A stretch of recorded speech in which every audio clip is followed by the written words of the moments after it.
protection, or control? Pick one. Because the moment Eric Carroll ended up with Timmy Whittaker away from the Whittaker household, while relatives say they never consented, the story stopped being emotional and became structural. Not how did it feel, not who sounded convincing, but who had the authority. That single moment split the public into two camps that still talk past each other. One side sees an emergency help move. The other sees something darker dressed up as help. And in 2026, we don't settle that argument with vibes. We settle it by separating what's documented from what's assumed. So hold the emotion for a moment, because this only makes sense if we slow it down. Ask yourself, and keep these questions in your head as we go. Who actually had the legal authority to take Timmy anywhere? Was there a court order or just a claim? If it was truly for Timmy, why does the family say they were never asked? If there was no consent, what was it? A misunderstanding or control? And why did this moment happen in the middle of a money and content storm? Those questions are not accusations. They are filters. Because when vulnerable people become headlines, the system doesn't care who meant well. It cares who had the right to decide. What we can confirm right now. Start here. Because the internet loves a story, and vulnerable people pay the price when facts get buried under certainty. In 2026, there are several things we can verify without speculation. First, West Virginia State Police conducted an investigation into a donation and content operation tied to the Whittaker family. That investigation led to an arrest. On January 16, 2026, John Patrick Rourke was arrested and charged with multiple felony offenses, including exploitation of an incapacitated person and related fraud charges. According to the allegations summarized in public records, the case describes a pattern of using the Whittakers' disabilities, living conditions, and public sympathy to create monetized content, solicit money and merchandise, and route donations through channels the family could not meaningfully control. That matters for one specific reason. The clearest confirmed motive in the public record is financial. Not rescue, not guardianship, not a heroic intervention narrative. Financial exploitation. And tied to that same investigation, Eric Carroll is named in connection with the donation pipeline. Important distinction. Being named or identified in records is not the same thing as being charged. At the time reflected in the documents discussed publicly, Carroll was not charged. But being visible is not the same thing as being authorized. That difference is where everything starts to break. The moment everyone argues about. Now we reach the painful core of this story. The moment that people keep fighting over instead of analyzing. The period when Timmy was away from the Whittaker household, while relatives say they did not give informed consent and did not know where he was. What is documented? Conflict, distress, an investigation. What is not clearly established in the materials we're using? A clean legal paper trail. Specifically, a court order granting Eric Carroll custody or placement authority. A guardianship order authorizing removal. A documented agency directive naming Carroll as a lawful caregiver. That absence does not automatically mean wrongdoing, but does mean uncertainty. And in cases involving nonverbal, cognitively impaired adults, uncertainty is not neutral. It's dangerous, because without documentation, authority becomes assumed, and assumed authority is how control appears without announcing itself. Why 2026 forces a different lens? Here's what makes 2026 different from earlier years of this story. We now have a felony arrest tied to alleged exploitation, an active investigation involving donations and content, public requests from authorities for donors to provide transaction records, a vulnerable, nonverbal adult at the center of disputed consent. That combination changes the standard of proof. This is no longer a messy charity story. It is an alleged exploitation case. And once the state treats it that way, every action around a vulnerable person is evaluated through a harder lens. Now, why did you do this? But who allowed you to do this? Presence is not permission. This is where the internet consistently gets it wrong. People see someone physically present and assume they're in charge. They see someone speaking confidently and assume they're authorized. They see someone helping and assume consent exists. But vulnerable adults are not protected by confidence. They are protected by consent, oversight, and law. Timmy is nonverbal. He cannot legally consent to relocation, filming, monetization, or separation from family. Any lawful decision about where he goes, who he sees, or who speaks for him must come from documented authority. Not implication, not trust, not everyone knew. The question everyone skips. So strip away the emotion and ask the question the system would ask. If Eric Carroll had the legal authority to take Timmy away, where is the document? If he did not have that authority, what was the mechanism that allowed it to happen? Because those are the only two possibilities, and neither one can be resolved by arguing intentions. Why money and content matter here? This separation did not happen in a vacuum. It happened during a period when donations were flowing. Content was being produced.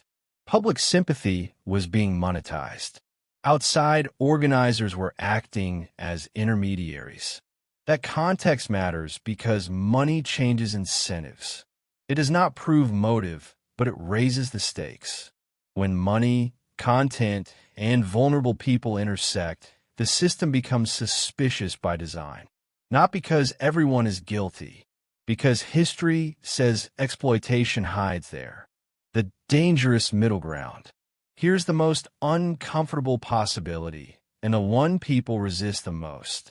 That this wasn't an evil plan or a heroic rescue. That it was a situation where authority was assumed, boundaries were unclear, and power shifted without anyone stopping to ask who had the right to decide. That's how control appears quietly, not with force, with confidence and access. And once that happens, families don't always realize what they've lost until it's already gone. What this part does, and does not claim, what it does is establish the framework that matters in 2026. Authority must be documented. Consent must be lawful. And vulnerable people cannot be moved, isolated, or monetized based on goodwill alone. That's the line. Where we go next. If you want to understand this without falling into rumor, the next step is not guessing motive. It's mapping time, because timelines don't argue back. That's where content turns into case. And that's where protection and control stop being opinions and start being questions that only documents can answer. Protection or control. One word and why. If your understanding of this situation is built on clips, reactions, and arguments, then the most important part has already been missed. Because this story did not turn when someone spoke loudly. It turned when time, money, and authority crossed paths. So part 2 does one thing only. It rebuilds the timeline that actually matters. Not to prove a narrative, but to show where certainty ends and questions begin. No speculation. No motive assignment. Just structure. The compression problem. One reason this case feels impossible to talk about online is because months of events are being mentally compressed into one dramatic moment. People remember. Timmy was taken. The family was upset. There was money. Someone got arrested. All of that is true, but not all at once. When you collapse the timeline, you erase the turning points. And those turning points are where consent either existed or disappeared. So let's slow it down. Phase 1. Visibility without structure. Before the system stepped in, the Whittaker family existed in a strange public-private limbo. They were vulnerable, they were isolated, and they were visible. Content creators, helpers, and intermediaries began filling gaps that institutions hadn't yet formalized. That included filming, donation coordination, merchandise, communication with the public. At this stage, authority was informal. People acted because no one else clearly was. This is where good intentions often live, and where the risk quietly starts. Phase 2. The investigation opens September 2025. This is the first documented inflection point. In September 2025, a months-long investigation into donation activity and exploitation concerns begins. That investigation would later be publicly confirmed by West Virginia State Police. This matters because once an investigation opens, the environment changes even if the public doesn't yet know it. Agencies begin watching. Money flows. Access patterns. Who is acting as a gatekeeper? Who controls communication? At this stage, the public still thinks it's drama. The system does not. Phase 3. Adult Protective Services intervene. During this same general period, late 2025, Adult Protective Services intervene. Multiple family members, including Timmy Whittaker, are removed from the home. Two crucial things happen here that the internet almost always misunderstands. First, placement details are kept confidential by design. Agencies do not publicly announce where vulnerable adults are taken or who is with them. Second, this creates an information vacuum, and vacuums do something predictable. They get filled by intermediaries, people who already have access, communication channels, or public platforms suddenly become the bridge between the family and the outside world. Not necessarily by design, but by default. This is where authority can quietly shift. Phase 4. The separation becomes visible. At some point after the removals, Timmy is no longer seen at the Whittaker property. Family-aligned voices express distress. They say they were not asked. They say they did not consent. They say they did not know where Timmy was or who had him. This is the moment that triggers the public split. But here's what matters. Visibility of separation is not the same thing as documentation of authority. What we have at this stage: family distress, reported. Timmy away from the household, observed. Eric Carroll spending significant time with Timmy, reported/observed. What we do not have in the materials discussed publicly: a quoted court order granting Carroll custody, a guardianship filing naming him as decision maker, an agency document authorizing removal or placement with him. That absence is not proof of wrongdoing, but it is the reason the question exists.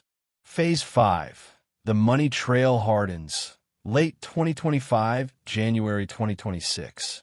While the separation debate is happening online, something else is happening quietly. The investigation tightens around money. Authorities begin focusing not on personalities, but on donation routing, account control, merchandise sales, who had access to funds, who could decide how money was used. This is where the story shifts from who helped to who benefited. And this is why 2026 looks so different from earlier years. Phase 6. Arrest and charges. January 16th, 2026. On January 16th, 2026, John Patrick Rourke is arrested. He faces multiple felony charges, including exploitation of an incapacitated person, fraudulent schemes tied to donations. The allegations describe a pattern of monetizing the Whittakers' vulnerability through content and donation pipelines the family could not meaningfully control. This is the first moment the state speaks loudly. And when the state speaks this way, everything before it gets reevaluated. Not emotionally, procedurally. Phase 7. Names, not charges. In connection with the same investigation, Eric Carroll is identified by name in relation to the donation pipeline. Important distinction again. Named is not equal to charged. Identified is not equal to convicted. But identification changes scrutiny. Once someone is identified in an exploitation investigation, the system begins asking very specific questions about access and authority, including retroactively. What the timeline does and does not tell us. Let's be disciplined here. The timeline does tell us. There was an active fraud and exploitation investigation before the arrest. Adult Protective Services intervened and removed family members. Timmy was separated from the household. Family members say they did not consent. Money and content were central to the case. Authorities are tracing donation paths. The timeline does not tell us that Eric Carroll had legal authority to remove or keep Timmy, that he did not. What specific agency placement decisions were made? What documents exist outside public view? And that distinction matters, because when documents are sealed or not yet produced, the internet tries to turn silence into certainty. That's how people get hurt. Why the timing raises real questions. Here's the part people feel but can't articulate. The separation happened during an investigation, a donation surge, a content cycle, an authority vacuum. That timing does not prove intent, but it raises a legitimate governance question. Who was supposed to be in charge of Timmy at that moment? If the answer is a court, a guardian, an agency, then where's the record? If the answer is no one clearly, then the system failed, not a person. And when systems fail, individuals often step in without realizing they're crossing lines. Why this is not about why would someone do that? Online debate keeps asking why. Why would he take Timmy? Why would the family lie? Why would anyone do this? But the system doesn't ask why first. It asks how. How was authority established? How was consent obtained? How was accountability enforced? If those answers are unclear, motive becomes secondary. The dangerous middle truth. Here is the hardest possibility to sit with. That Timmy separation may have occurred in a space where agencies were acting, families were confused, intermediaries were filling gaps, and authority was assumed rather than documented. That does not require violence. It requires ambiguity. And ambiguity is the one thing vulnerable people cannot afford. Where this leaves us. So after part 2, here's where we stand. We have a documented investigation. We have a documented arrest. We have a documented exploitation allegation. We have a documented separation. What we do not yet have is the single document that resolves the core question. Who had the legal right to decide where Timmy could be? Until that appears, no one gets to declare protection or control as fact, only as risk, because in 2026, conclusions don't come from confidence. They come from paperwork. This is the point where most coverage collapses into verdicts. We're not doing that, because when the paperwork isn't public, the only responsible way to think is to map plausible explanations, identify what evidence would be required to confirm each one, and stop pretending certainty exists where it doesn't. That's what this part does. Not what happened, not who is guilty, but what could realistically explain Timmy's separation, and what proof would have to exist for each explanation to hold. No motives assigned, no accusations beyond the record, just structure, the ground rules. Before we lay out the decision tree for constraints matter, Timmy Whittaker is nonverbal and cognitively impaired. He cannot legally consent to relocation, filming, or monetization. Any lawful decision must come from documented authority. Eric Carroll has been publicly identified in connection with the donation pipeline, but was not charged in the materials discussed to date. Identification is not equal to guilt. Adult Protective Services placements are often confidential. Absence of public paperwork is not proof that paperwork doesn't exist, but it does mean the public cannot assume authority. An active exploitation investigation reframes everything. Once that line is crossed, claims of help are tested against receipts, access, and control. With those constraints in place, here are the realistic explanations and the evidence each would require. Branch A. Misguided help framed as protection. What this means: someone genuinely believed removing Timmy from the family environment was necessary for his safety, care, or stability. This explanation does not require bad intent. It requires a belief, right or wrong, that intervention was protective. What would support this explanation? A court order, agency placement directive, or written authorization specifying where Timmy was to be placed. Documentation of medical necessity, e.g., appointments, evaluations, emergency placement notes. Records showing temporary transport with agency knowledge, dates, times, destinations. Communications indicating the family was informed by an authorized party, even if late or imperfectly. What is confirmed versus unknown?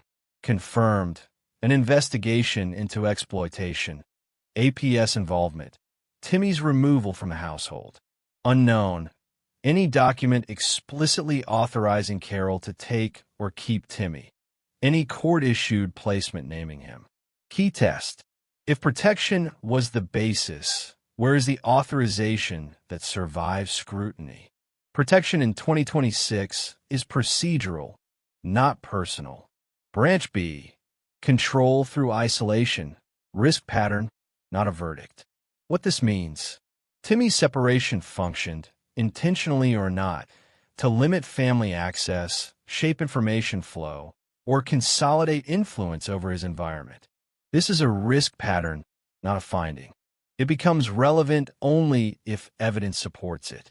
What would support this explanation?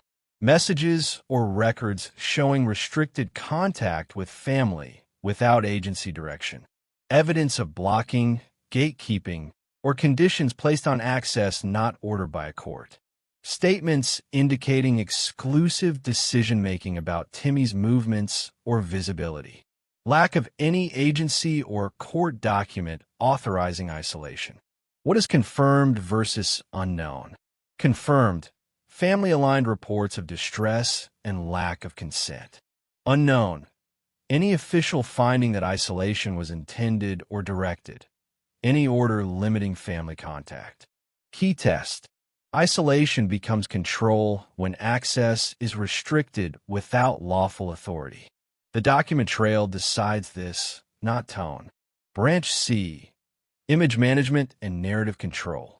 What this means: Timmy's environment was managed to produce cleaner, more controllable content, or to reduce variables during a period of intense public scrutiny and fundraising. This does not require malice. It requires incentive alignment during a content and donation surge. What would support this explanation? Patterns of exclusive filming or appearances tied to higher engagement. Evidence that content featuring Timmy coincided with fundraising pushes. Records showing centralized control over what was posted, when, and by whom. Financial evidence linking content cycles to donation spikes. What is confirmed versus unknown? Confirmed: authorities are tracing donation paths. Allegations center on exploitation. Key test: narrative control becomes relevant if content decisions and money flows align with access decisions, provable through records. Branch D. Authority confusion and informal permission. What this means: someone believed they had permission through informal agreements, implied consent, or "I'm helping, so it's allowed," without realizing that vulnerability changes the consent standard. This is common. It's also dangerous. What would support this explanation? Messages suggesting assumed consent. They were okay with it. We discussed it. Absence of any formal authorization despite ongoing involvement. Evidence of good faith actions paired with missing paperwork. What is confirmed versus unknown? Confirmed: Timmy cannot legally consent. Any authority must be documented. Unknown: whether any guardian, court, or agency explicitly granted authority elsewhere. Key test. In 2026, implied permission does not survive incapacity. Only documented authority does. Branch E. Practical logistics later contested. What this means: short-term transport for appointments, services, or temporary care expanded into a longer separation when communication broke down. This explanation assumes no plan, only drift. What would support this explanation? Verified appointment schedules, transport logs, or service referrals? Witness corroboration, placing Timmy at specific locations for specific reasons. Evidence showing temporary intent that later hardened into separation. What is confirmed versus unknown? Confirmed: APS involvement, confidentiality around placements. Unknown: any corroborated logistics trail explaining duration and authority. Key test. Logistics become a problem when temporary actions lack an exit plan and authority is never clarified. What the decision tree tells us so far: none of these explanations can be ruled in or out without documents. That's the point. And that's why arguments online keep recycling the same phrases. They're trying to substitute certainty for paperwork. But here's the uncomfortable truth: motive is not a vibe. Motive is a document. Until a court order, guardianship filing, or agency directive appears that clearly assigns authority over Timmy's placement, every explanation remains provisional. Why 2026 changes the burden. Before the arrest and exploitation allegations, ambiguity lived longer. After them, it doesn't. Once exploitation of incapacitated people is alleged, every access decision is retroactively reviewed against authority, benefit, and control. That's not punishment. It's due diligence. And it's why this decision tree matters. It shows what evidence would end the argument. The one evidence type that resolves everything. There's a single category of proof that would collapse the debate immediately. A court-issued order, guardianship, placement, or protective, naming who could decide where Timmy goes. If it exists, protection likely had a lawful basis. If it doesn't, control, intentional or not, becomes a live risk. Everything else is secondary. Where this leaves us, at the end of Part 3, the responsible position is not a conclusion. It's a watch posture. We watch for court filings, agency statements tied to policy, donation records that clarify who controlled funds, any document that clarifies authority at the moment Timmy was separated. Until then, the question remains open, not because truth is hidden, but because authority has not been proven. This is where the story stops being about interpretation and starts being about consequence. Because whatever Timmy's separation was at the beginning, protection, confusion, control, logistics, or some mix of all four, the aftermath tells us how the system ultimately categorized the risk. And in 2026, the system spoke clearly, not emotionally, procedurally. So Part 4 is not about origins. It's about what changed after and why those changes matter more than any argument about intent. The first shift: legal gravity replaces narrative gravity. Before January 2026, the loudest voices in this story were online. After January 16th, 2026, the loudest voice became the state.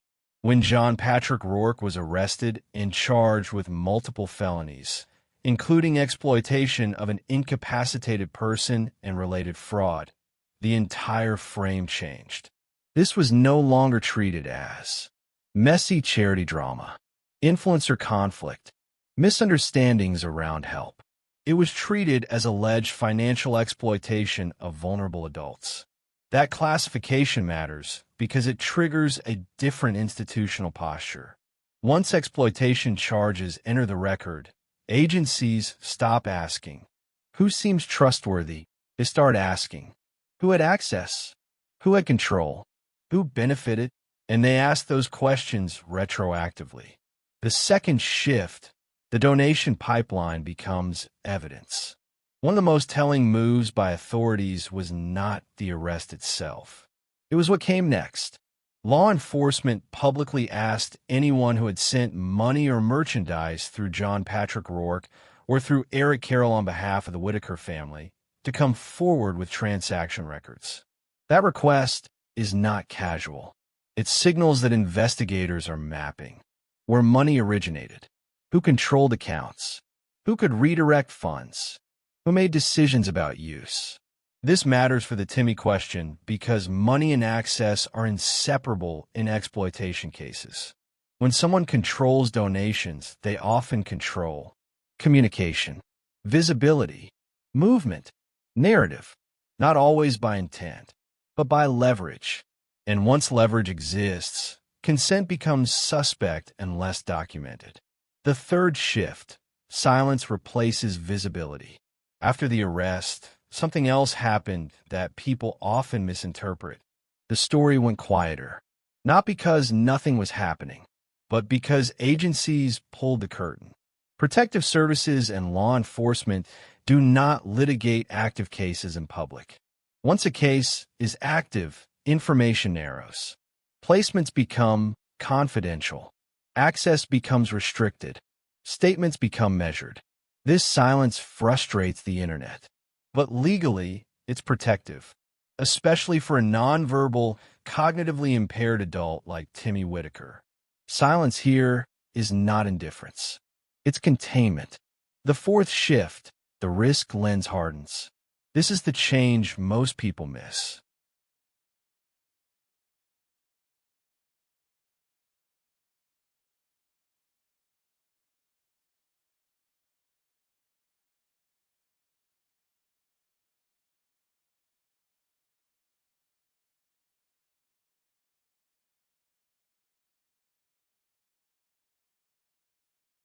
After the arrest and donor outreach, the system no longer evaluates actions based on how they were described. It evaluates them based on risk patterns. And risk patterns include undocumented authority, exclusive access, money control, isolation from family, content monetization tied to vulnerability. None of these individually prove wrongdoing, but together they justify restriction. So even if Timmy's separation began with good intentions, the aftermath reframes it. The question becomes, did this arrangement increase or decrease exploitation risk? And if the answer is unclear, the system defaults to restriction. Not because it knows what happened, but because it knows what could happen. The fifth shift, the family's distress takes legal weight. Early on, family distress was treated by some as emotional noise. In 2026, it isn't. When relatives state they were not informed, did not consent, and did not know where a vulnerable family member was, that becomes a data point, not a feeling. Especially when paired with a financial exploitation investigation, a nonverbal adult, outside intermediaries controlling communication. Family distress does not decide guilt, but does trigger scrutiny, because one of the core safeguards for incapacitated adults is family involvement, unless a court says otherwise. When family access is disrupted without clear documentation, agencies ask why. The sixth shift, intent becomes irrelevant. This is the hardest truth of the aftermath. Once the system moves in, intent stops being central. The law does not ask, did you mean well? It asks, did you have the authority? Did you follow protocol? Did this arrangement expose a vulnerable person to harm? That's why debates about character and sincerity stop matching. Because even perfect intentions cannot override missing paperwork. What the aftermath suggests, without accusing anyone. We have to be precise here.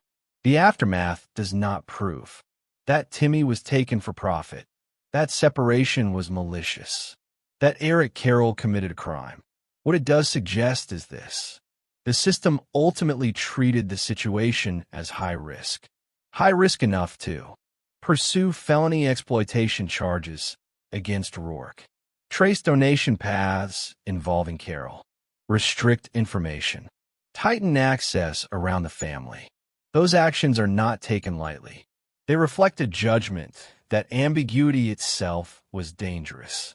Why this matters more than the origin story. People want to know how this started. The system wants to know how it ends. Because prevention is forward-facing. From the system's perspective, the most important question is not, who was right? It's, how do we make sure this cannot happen again? And that means narrowing authority, documenting consent, limiting intermediaries, controlling money flow. The aftermath tells us the system believes the previous environment failed at least one of those tasks. The central unresolved question remains. After everything that changed, one question still sits at the center, unanswered but now unavoidable. Where is the document that shows who had the legal right to decide where Timmy could be at the moment he was separated from his family? If such a document exists, it will eventually surface through court filings, sealed but acknowledged orders, agency statements. If it does not exist, then the system's actions make sense, not as punishment, but as correction. Why the internet keeps getting this wrong. The internet wants a villain or a hero. The system wants a file. And until the file is produced, the responsible position is not certainty. It's restraint. Because the aftermath has already told us something important. Whatever this began as, the system did not view it as safely structured. And that matters more than any single explanation offered online. Where this leaves us going into the final